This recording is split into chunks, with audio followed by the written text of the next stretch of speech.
Alicia Blackwood with Cross Country Mortgage, and we are super excited to share with you today the 5 biggest mistakes home buyers make before house shopping.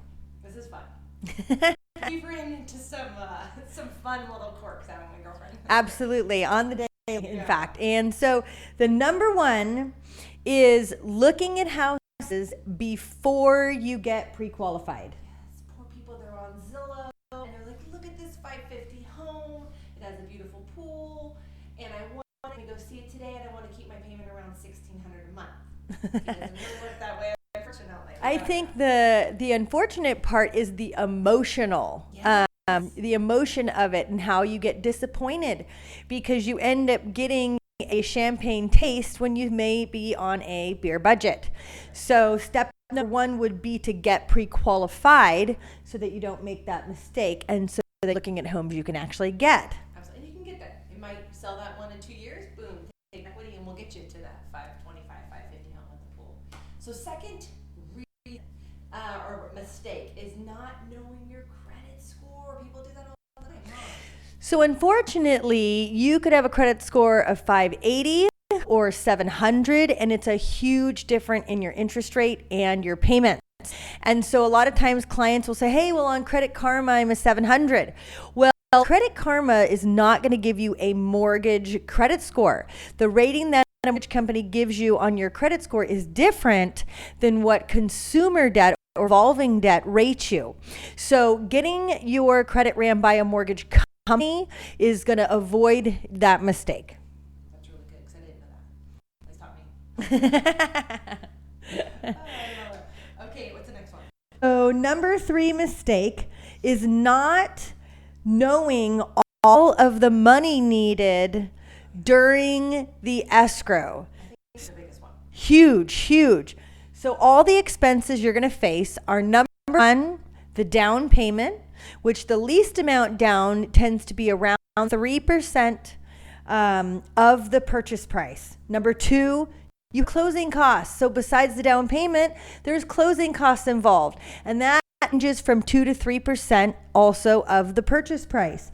Number 3, the cost for inspections. Yeah, I mean, if you're going to have a septic, you're going to have a well, home, pest, roof, you could be $1,500 in. That's completely separate, even more than 15, just depending. So that's something I want people to keep on their mindset. And realizing you need a deposit. So when you write an offer on a home, the seller is expecting, if you are accepted, for a deposit to be held over that 30-day escrow at the title company. So that check needs to be written within, 3 days? Yep. 3 days, absolutely. Only 1% of the purchase price, but if we're trying to be aggressive and win in this really hot market, we like to go a little higher. It doesn't cost you any money because that does go towards your down payment. And if we go a little higher, it shows that you're a stronger buyer. So it's like a little tactic we can use. All right, number 4, not interviewing your realtor. Your grandma's like, yeah, my sister's friend, and I hear this all the time, and I get my uncle, and he sold a home 5 years ago, and then that's a huge disservice. Even agents who are part-time, I love you agents who are part-time, but this market is crazy. 2020 has been crazy. The market is on fire. If we don't have our pulse on it daily, we're doing our buyers a disservice. And you made a good point. You were saying about agents who are out doing houses and someone meets them there. So to be honest with you, it is night and day dealing with an agent who closes 5 to 6 transactions a year and dealing with a realtor who closes 40 transactions a year. One is obviously more active. Other agents know them well. They want to accept their offer because they know that their paths are going to cross again soon, and they may be on the opposite side representing a buyer. So having an agent that is extremely active is key. Now, first-time home buyers, we already talked about closing costs. If you're already pinching together the money for closing and you don't have the money for closing, the right realtor can get you a closing cost credit. I can speak firsthand in this competitive market. I have agents where I bring up a closing cost credit as the lender, and they go, oh God, no, you can't get that in this market. You're wrong. I have had Darcy personally get $10,000, $20,000, huge credits for my buyers because she knows strategically how to accomplish. She knows the right approach. And again, you can wrap it into the price if you're familiar with the comparables out there. So a good realtor, a strong realtor can save you $5,000 to $10,000 in the escrow. So it's very important that you interview agents and you ask them how active they currently are. How many transactions have they closed this year? Yeah, it is important. And, I have a little checklist too if anybody wants to email it to you when you're interviewing an agent, and it shows you, hey, here's what I offer. Check and see if these other agents offer the same thing. Absolutely. The service isn't always the same. I talk about, hey, you get a shirt from Walmart and it falls apart in 6 months to a year. You get a shirt from Nordstrom's and, 5 years later and it's still just as soft and quality. So quality is everything in picking a realtor. So the number 5 mistake we're going to go over today is allowing fear to control the process. I love that we ended with that. Well, I can't tell you how many clients you're already on an emotional roller coaster and they're trying to talk to their friend or their uncle or their friends at work. Now, the thing is all of those people, I get that they may be trusted advisors in their lives.